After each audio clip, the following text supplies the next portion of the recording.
खमा गणी, राजस्थान की राजनीति में आपका स्वागत है। विधानसभा चुनाव राजस्थान में है 25 नवंबर को और नतीजे आएंगे 3 दिसंबर को। देखिए, भारत का सबसे बड़ा राज्य है राजस्थान और उसका इतिहास और राजनीति उतनी ही बड़ी और कॉम्प्लिकेटेड है। लेकिन आप चिंता मत कीजिए, क्योंकि मैं खुद राजस्थान की राजधानी जयपुर से बिलोंग करती हूँ, तो आपको कम शब्दों में आसान भाषा में राजस्थान के बारे में सब कुछ बताने वाली हूँ। और इस वक्त राजस्थान के लिहाज से 2 बड़े सवाल सबके मन में चल रहे हैं। पहला तो राजस्थान में गहलोत क्या बदल पाएंगे इतिहास, क्योंकि राजस्थान में अगर ट्रेंड देखें तो एक 5 साल तो कांग्रेस की सरकार आती है और अगले 5 साल बीजेपी की सरकार आती है। और क्योंकि इस वक्त राजस्थान में गहलोत सरकार है, तो कहा जा रहा है, अगर ट्रेंड के हिसाब से देखें जो 30 सालों से चला आ रहा है, कि उस हिसाब से इस बार बीजेपी का नंबर है। लेकिन गहलोत ये कह रहे हैं कि हम लोग मिशन रिपीट पर हैं और ऐसा होने नहीं देंगे और राजस्थान में ये इतिहास और रिवाज बदल के रहेंगे। और दूसरा बड़ा सवाल है कि बिन वसुंधरा क्या करेगी बीजेपी, क्योंकि इस बार बीजेपी मोदी जी के चेहरे पर चुनाव लड़ रही हैं। वसुंधरा राज्य को सीएम चेहरे के तौर पर आगे नहीं किया है, तो क्या बिन वसुंधरा बीजेपी जीत पाएंगी? तो आज आप पूरी राजनीति समझ लीजिए राजस्थान की रिमझिम के 5 पॉइंट्स में। देखिए, राजस्थान में ये कहा जाता है जब भी कोई आता है टूरिस्ट कि राम राम सा पधारो मारे देश। तो आज आप शो में पधारिए और समझिए कि आखिर राजस्थान में अभी स्थिति क्या है, राजस्थान के बड़े मुद्दे क्या हैं, राजस्थान के चुनावी आंकड़े क्या कहते हैं, इस बार के सर्वे क्या कह रहे हैं, और चौथा है कि राजस्थान के बड़े चेहरे कौन से हैं और इसका राजनीतिक इतिहास क्या है, और 5वां है कि क्यों सबसे हटके है राजस्थान। तो सबसे पहले आप देख लीजिए कि राजस्थान में अभी स्थिति क्या है। तो देखिए, जैसा कि मैं आपको पहले बता चुकी हूँ कि अभी कांग्रेस की गहलोत सरकार है और ट्रेंड रहा है कि हर 5 साल बाद पलटती है सरकार, यानी एक बार कांग्रेस आती है, एक बार बीजेपी आती है। मुख्य पार्टियां हैं बीजेपी और कांग्रेस, लेकिन ये जो 3 पार्टियां हैं, आरएलपी जो कि हनुमान बेनीवाल की पार्टी है, 2019 में लोकसभा चुनाव आरएलपी ने, हनुमान बेनीवाल ने बीजेपी के साथ लड़ा था, लेकिन फिर वो अलग हो गए थे। फिर बीटीबी आ गई, भारतीय ट्राइबल पार्टी, और फिर मायावती की बीएसपी आ गई। तो ये तीनों ज्यादातर जो है या तो वोट कटवा बनती हैं या किंग मेकर बनती है। पिछले चुनावों में यही हुआ था कि कांग्रेस को बहुमत नहीं मिल पाया था, एक आधी सीट से रह गई थी, तो फिर कांग्रेस ने बीएसपी के साथ मिलकर सत्ता में वो आ गई थी। और देखिए, राजस्थान में 200 विधानसभा सीटें हैं, 10 राज्यसभा सीटें हैं, 25 लोकसभा सीटें हैं, और एससी के लिए यानी शेड्यूल कास्ट के लिए 34 सीट्स रिजर्व हैं, एसटी के लिए 25 सीटें आरक्षित हैं। राजस्थान में 50 जिले हैं, 10 डिवीजन हैं, 6 रीजन हैं। कौन कौन से, ये देखिए, मैप देखिए, मारवाड़, मेवात, धुंधार, हाड़ौती, शेखावटी। अब आगे आइए कि कांग्रेस और बीजेपी 2 मुख्य पार्टियां हैं। तो कांग्रेस में सबसे बड़ी दिक्कत क्या है, वो यही है कि अशोक गहलोत का एक अलग गुट है वर्सेस सचिन पायलट गुट। ये दोनों नेताओं के आपस में आपने बहुत किस्से सुने होंगे लड़ाई के। हालांकि कांग्रेस ये कहती है कि हमने इनके बीच का जितना भी मनमुटाव है वो सुलझा लिया है, लेकिन एक बार जो गांठ पड़ जाती है फिर उसको खुलने में बहुत वक्त लगता है। तो कांग्रेस में गहलोत वर्सेस पायलट चलता रहता है। अब आप बीजेपी में आ जाइए, बीजेपी में भी अलग अलग 6-7 गुट हैं, यानी गृह युद्ध है, यानी इंटरनल रिफ्ट है, और इसमें वसुंधरा राजे के भी खिलाफ कई नेता हैं, उनके अलग समर्थक हैं। तो अलग अलग ये जो 6-7 गुट हैं वो बीजेपी के लिए भी परेशानी क्रिएट करते रहते हैं। अब अगला है कि आखिर राजस्थान के बड़े मुद्दे क्या हैं। तो देखिए, सबसे पहला तो यही है जिसपे बीजेपी भी कांग्रेस को घेरती है, महिला सुरक्षा। राजस्थान को रेप कैपिटल कहा जाता है और कहा जाता है कि महिलाएं यहाँ पे सुरक्षित नहीं हैं, तो इसलिए बीजेपी भी इस मुद्दे पर कांग्रेस को लगातार घेरती है। फिर दूसरा आ जाइए, पेपर लीक, युवाओं की समस्या। राजस्थान में सबसे ज्यादा पेपर लीक के मामले सामने आते हैं और इससे युवाओं का भविष्य खराब होता है। फिर आ जाइए बेरोजगारी, भ्रष्टाचार, स्वास्थ्य, पानी, इन सब की भी वहां पर कमी है, और इन पूरे मुद्दों पर बीजेपी कांग्रेस को घेरती आई। और कांग्रेस ये कहती है कि हमने रोजगार भी दिया है, भ्रष्टाचार तो ये बीजेपी वाले करते हैं, बेवजह ईडी को हमारे पास भिजवा देते हैं। फिर स्वास्थ्य की आप देखिए, हमने कितनी बढ़िया बढ़िया चिरंजीवी जैसी योजनाएं चला रखी हैं, और पानी। फिर अगला आ जाइए आरक्षण, क्योंकि यहाँ पर कई अलग अलग जातियां हैं, तो फिर वो लोग आरक्षण की भी मांग करते रहते हैं। दलित ओबीसी मुद्दा है, बीजेपी ये कहती है कि कांग्रेस अपमान करती है दलितों का, और कांग्रेस ये कहती है कि हम तो जातिगत जनगणना करवाना चाहते हैं, लेकिन बीजेपी नहीं मानती है। फिर आ जाइए महंगाई, यहाँ पे सबसे ज्यादा है। जब पेट्रोल के दाम बढ़ते हैं तो राजस्थान में सबसे ज्यादा वो पेट्रोल के दाम जाते हैं। किसान परेशान है क्योंकि वहां पर खेती बहुत ज्यादा होती है। तो चाहे फिर वो फार्मर्स बिल को लेकर है तो मुद्दा उधर उठा था, चाहे वो एमएसपी पे लेकर है तो वो भी एक मुद्दा है। तो किसानों के लिए भी दोनों पार्टियां लगातार किसानों के हित में स्कीम्स लाती हैं। फिर सड़क का है, किसी से भी आप पूछ लीजिए, क्योंकि वहां पर गांव बहुत ज्यादा है, तो सड़क और इंफ्रास्ट्रक्चर सबसे बड़े मुद्दे हैं। फिर कानून व्यवस्था आ जाइए, बीजेपी यही कहती है कि महिला सुरक्षा के नाम पर तो राजस्थान जीरो है ही है, बाकी दूसरी कानून व्यवस्था के आधार पर भी राजस्थान एकदम जीरो है। तो उधर जो है कानून व्यवस्था भी एक बड़ा मुद्दा है। फिर आ जाइए हिंदू मुसलमान राजनीति, जो दोनों ही पार्टियां करती हैं, बीजेपी भी, कांग्रेस ये कहती है कि बीजेपी हिंदुत्व की राजनीति करती है, और जो ये बीजेपी है वो ये कहती है कि कांग्रेस जो है सिर्फ मुस्लिमों के हित में सोचती है। फिर आ जाइए कन्हैया मर्डर केस, आपको पता होगा कि उदयपुर में कन्हैया मर्डर केस हुआ था, जो कि प्रॉफिट मोहम्मद और नुपुर शर्मा केस से रिलेटेड था, और बीजेपी लगातार ये आरोप लगाती है कि कांग्रेस राज में ये कन्हैया मर्डर केस उन लोगों पे सबसे बड़ा दब्बा है। फिर आ जाइए इंफ्रास्ट्रक्चर, अतिक्रमण, सत्ता विरोधी स्लोगन। अच्छा, राजस्थान में कौन कौन से स्लोगन चलते हैं? जब वसुंधरा राजे की बीजेपी सरकार थी तब ये स्लोगन चलता था कि मोदी तुझसे बैर नहीं, वसुंधरा तेरी खैर नहीं। और जब अभी गहलोत सरकार के खिलाफ एंटी इनकम्बेंसी है तो ये स्लोगन चल रहा है कि गहलोत तुझसे बैर नहीं, एमएलए मंत्री तेरी खैर नहीं, क्योंकि गहलोत सरकार के कई एमएलए और मंत्री भ्रष्टाचार के आरोपों से घिरे हुए हैं।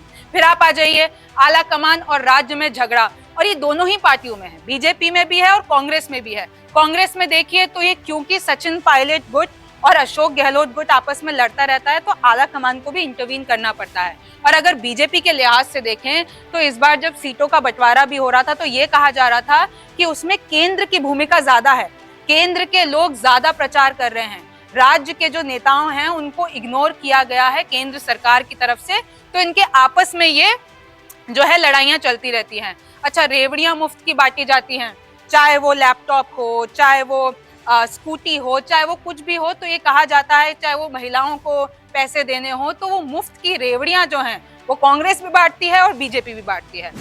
अब अगला आ जाइए शिक्षा, गांव, खाना, पिछड़ी सोच। शिक्षा के मामले में भी कहा जाता है कि राजस्थान में बहुत काम होना है, क्योंकि लिटरेसी रेट वहां पर बहुत कम है, क्योंकि वहां पर गांव कूचे ज्यादा हैं, तो ये और ज्यादा महत्वपूर्ण बन जाता है।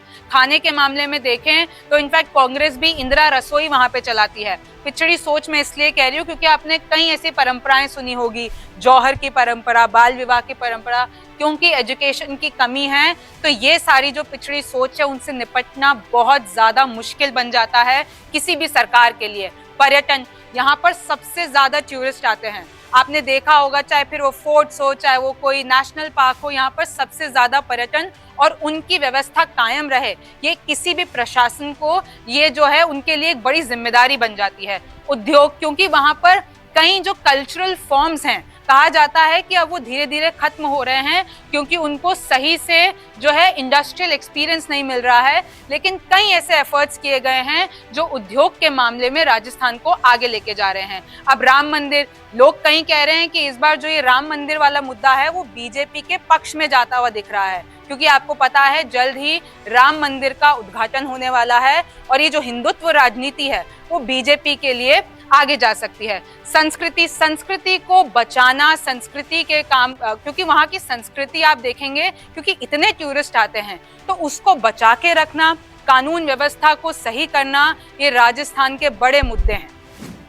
बीजेपी के लोग कांग्रेस को बोलते हैं कि तुमने राजस्थान को रेप कैपिटल बना रखा है, इतने पेपर लीक होते हैं कि बच्चों का भविष्य खराब होता है। कांग्रेस वालों का भ्रष्टाचार इतना है कि बस खुद की जेब भरने में रहते हैं। हाल ही में ईडी ने कांग्रेस के दिग्गज नेता डोटासरा के घर पर छापे मारे, गणपति प्लाजा के लॉकरों में करोड़ों रुपए मिले, लाल डायरी में गहलोत के भ्रष्टाचार के सबूत छिपे हुए हैं। कांग्रेस के खिलाफ सत्ता विरोधी लहर है, ये लोग दलितों का अपमान करते हैं, बस मुस्लिमों के हित की सोचते हैं और राजनीति करते हैं। इनके राज में सरेआम कन्हैया मर्डर केस हो जाता है। इनके खुद के बड़े नेता अशोक गहलोत और पायलट आपस में लड़ते रहते हैं, एक दूसरे के खिलाफ विरोध करते हैं कि आला कमान को सिचुएशन संभालने आना पड़ता है। ऐसे लोग राज्य क्या संभालेंगे?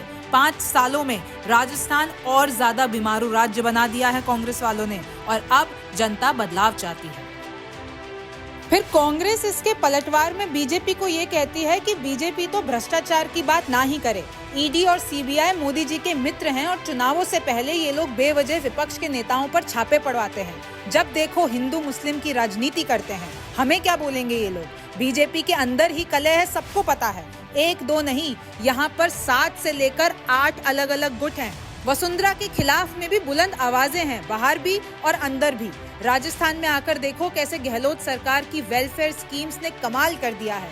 महिलाओं, मरीजों, किसानों, युवा और बुजुर्गों सबके लिए स्कीम्स हैं, चाहे वो हेल्थ से रिलेटेड हो या फिर सुविधाएं हों।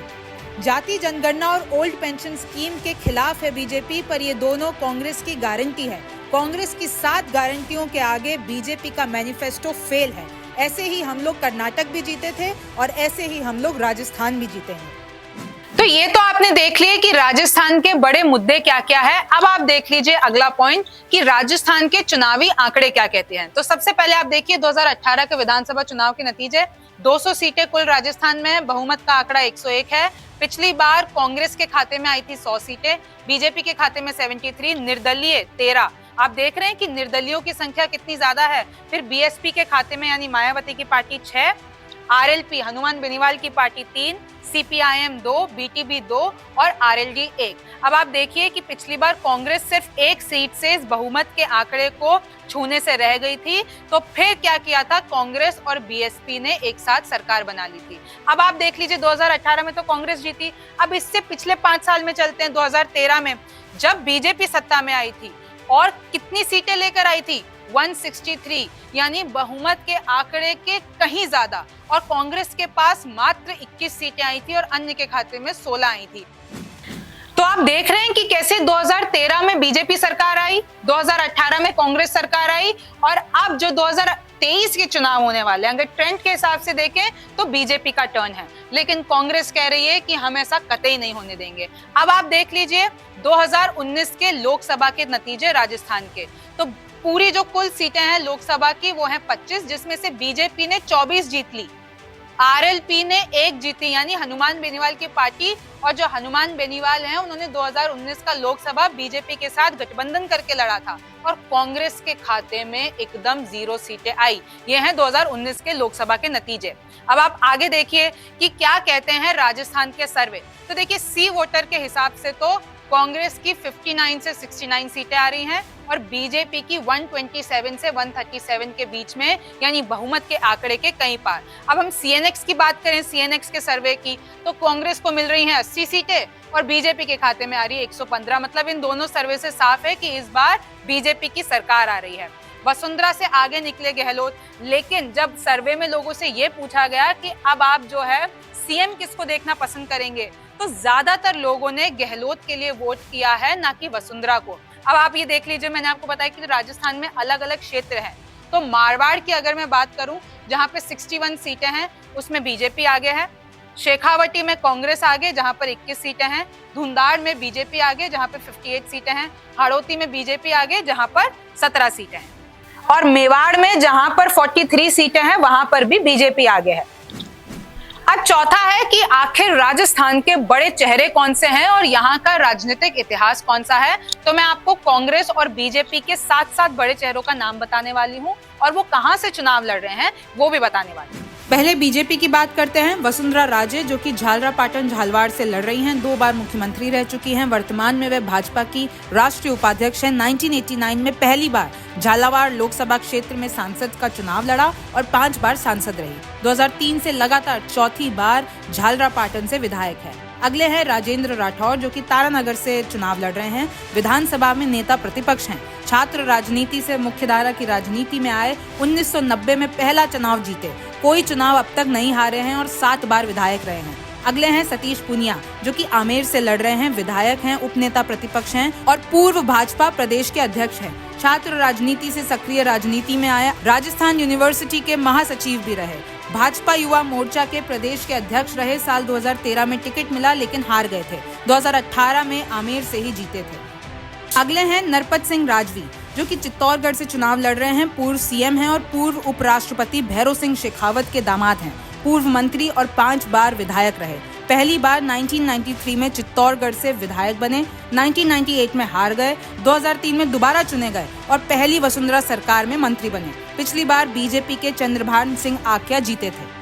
अगली हैं दिया कुमारी, जो कि जयपुर के विद्याधर नगर सीट से चुनाव लड़ रही हैं। राज परिवार से निकलकर इन्होंने राजनीति शुरू की और इनको राजकुमारी कहा जाता है। 10 सितंबर 2013 को बीजेपी ज्वाइन की।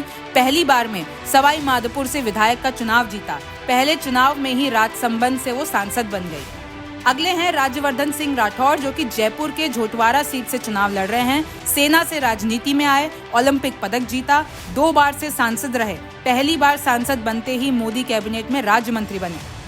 अगले हैं कुंवर विश्वराज सिंह मेवाड़, जो कि नाथद्वारा से चुनाव लड़ रहे हैं। महाराणा प्रताप के वंशज और पूर्व राजघराने के महेंद्र सिंह मेवाड़ के वो पुत्र हैं। हाल ही में बीजेपी में शामिल हुए। इनके पिता बीजेपी और कांग्रेस दोनों पार्टियों से चित्तौड़गढ़ के सांसद रह चुके हैं। पेशे से वो शिक्षक रहे। अब बात कर लेते हैं कांग्रेस की। तो सबसे पहले अशोक गहलोत, जो कि अभी सीएम हैं। सरदारपुरा जोधपुर उनकी सीट है। तीसरी बार मुख्यमंत्री हैं। 34 साल की उम्र में राजस्थान कांग्रेस के प्रदेश के अध्यक्ष बन गए थे। 3 बार प्रदेश अध्यक्ष रहे। जोधपुर से 5 बार सांसद, सरदारपुरा से 5 बार विधायक। पिछले 50 साल से राजनीति में सक्रिय हैं। अगले हैं सचिन पायलट, जो कि टोंक से चुनाव लड़ रहे हैं। साल 2004 में दौसा से सबसे कम उम्र के सांसद बने थे। साल 2009 में अजमेर से फिर सांसद बने। वर्ष 2014 का लोकसभा का चुनाव हारे। इसके बाद 2018 में टोंक से बड़े अंतर से जीते। अगले हैं सीपी जोशी, जो कि नाथद्वारा से चुनाव लड़ रहे हैं। ये राजस्थान के कद्दावर कांग्रेसी नेताओं में गिने जाते हैं। केंद्र और प्रदेश में मंत्री रह चुके हैं। कांग्रेस के प्रदेश अध्यक्ष भी रहे हैं। वर्तमान में विधानसभा अध्यक्ष हैं। 1980 में पहली बार विधायक बने। 5 बार के विधायक हैं। 2018 में नाथद्वारा से जीते थे। अगले हैं गोविंद सिंह डोटासरा, जो कि लक्ष्मणगढ़ सीकर से चुनाव लड़ रहे हैं। प्रधान से राजनीति करियर की शुरुआत की। तीसरी बार के विधायक हैं। कांग्रेस सरकार बनने पर उन्हें शिक्षा मंत्री बनाया गया। जुलाई 2020 में सचिन पायलट की जगह डोटासरा को प्रदेश का अध्यक्ष बनाया गया। अगले हैं प्रताप सिंह खाचरियावास, जो कि जयपुर की सिविल लाइन सीट से चुनाव लड़ रहे हैं। भैरव सिंह शेखावत के भतीजे हैं। राजस्थान यूनिवर्सिटी में छात्र संघ के अध्यक्ष रहे। प्रताप सिंह पहले बीजेपी में थे। जयपुर से लोकसभा चुनाव लड़े पर हार गए। 2008 में पहली बार विधायक बने। 2013 में हारे और 2018 में फिर से जीते। अगली हैं दिव्या मदेरना, जो कि जोधपुर की औसिया सीट से चुनाव लड़ रही हैं। दिव्या मारवाड़ के बड़े सियासी परिवार से आती हैं। उनके दादा परसराम कांग्रेस के प्रदेश के अध्यक्ष थे। विधानसभा स्पीकर, कांग्रेस सरकारों में मंत्री रहे। दिव्या के पिता महिपाल गहलोत सरकार में जलदाय मंत्री रहे। अगले हैं शांति धारीवाल, जो कि 80 साल के हैं। कोटा उत्तर से वो चुनाव लड़ रहे हैं। कांग्रेस के वरिष्ठ नेता हैं, मौजूदा विधायक हैं और यूडीएच मंत्री क्षेत्र और पार्टी में मजबूत पकड़ है। 1993 में हिंडौली से जीते। 1998 में कोटा विधानसभा से जीत दर्ज की। राज्य के गृह मंत्री भी रह चुके हैं।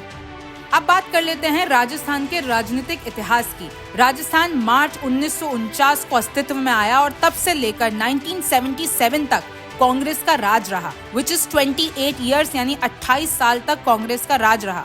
फिर इसके बाद जनता पार्टी के भैरव सिंह शेखावत सीएम बने, जो कि 2 साल के लिए बने। फिर 1980 में फिर कांग्रेस आई। तब से ये ट्रेंड चला आ रहा है कि एक टर्म में कांग्रेस आती है और एक टर्म में बीजेपी आती है, यानी ऑल्टरनेटिव सरकारें आती हैं। आप राजस्थान के 4 बड़े सीएम चेहरे याद कर लीजिए। पहले हैं कांग्रेस के मोहनलाल सुखाड़िया, 16 साल तक सीएम रहे। दूसरे हैं कांग्रेस के अशोक गहलोत, जो कि 14 साल अपना कार्यकाल पूरा कर चुके हैं। अगले हैं भैरव सिंह शेखावत, जो कि बीजेपी से आते हैं और 10 साल तक वो सीएम रहे। फिर हैं वसुंधरा राजे, जो कि बीजेपी से आती है। उन्होंने भी 10 साल का कार्यकाल एज अ सीएम पूरा किया। और 5वां सबसे इंटरेस्टिंग सेगमेंट मेरे लिए जो है वो ये है कि क्यों सबसे हटके है राजस्थान। क्योंकि मैं खुद राजस्थान से आती हूँ, तो मैंने इस पॉइंट में आपको ये बताने की कोशिश की है कि राजस्थान क्यों सबसे बड़ा राज्य है और क्यों सबसे हटके राज्य है। तो उसका थोड़ा सा आप इतिहास देख लीजिए। राजाओं की जमीन, सबसे बड़ा राज्य, रेगिस्तान और किलों के लिए फेमस है राजस्थान।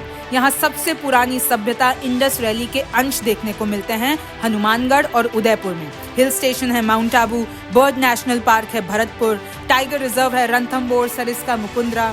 30 मार्च 1949 को राजस्थान राज्य अस्तित्व में आया। पहले ये राजपुताना एजेंसी था।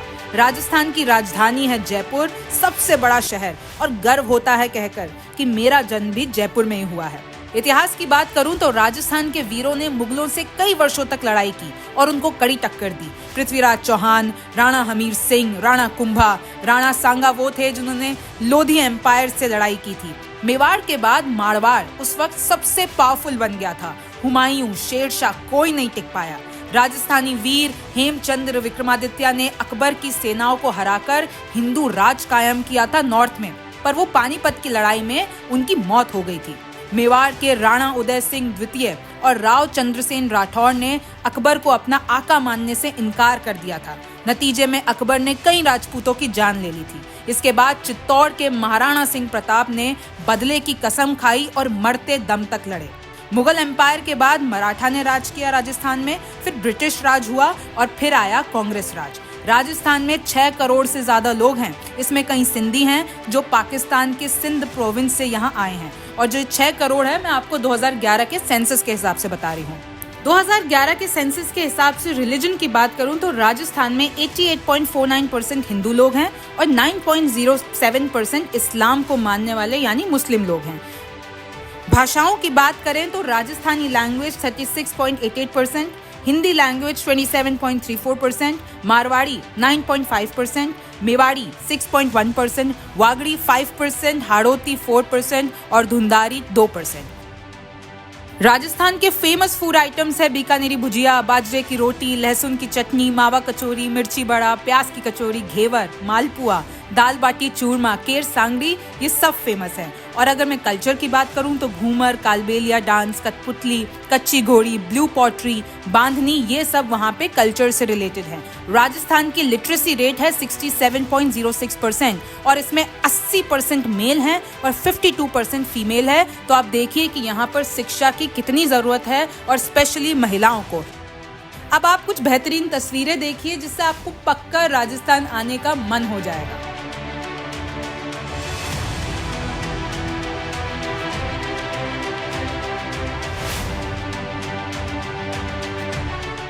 तो आई होप कि ये पूरा शो देखकर आपको राजस्थान की राजनीति के बारे में काफी चीजें पता चल गई होंगी। वैसे तो इसकी राजनीति बहुत ज्यादा कॉम्प्लिकेटेड और फैली हुई है, जो इतने से टाइम में पूरी कर पाना मुमकिन नहीं है। तो ये जो 2 सवाल हैं, राजस्थान में गहलोत बदलेंगे इतिहास या बिन वसुंधरा क्या करेगी बीजेपी, और इस बार किसकी सरकार आएगी, ये सबके जहन में है। अब जो होता है वो तो वक्त बताएगा। आप न्यूज़ 24 देखते रहिए और मुझे बताइए कि आपको राजस्थान का इतिहास कैसा लगा। फिर आपसे मुलाकात होगी। मैं हूं रिमझिम जेठानी। नमस्कार, मैं हूं मानक गुप्ता। अगर आपको हमारा ये वीडियो पसंद आया हो तो इसे लाइक और शेयर जरूर करें, और हाँ, हमें सब्सक्राइब और फॉलो करना ना भूलें ताकि आप देश और दुनिया की कोई खबर मिस ना करें। तो जुड़े रहिए हमारे साथ और देखते रहिए न्यूज़ 24।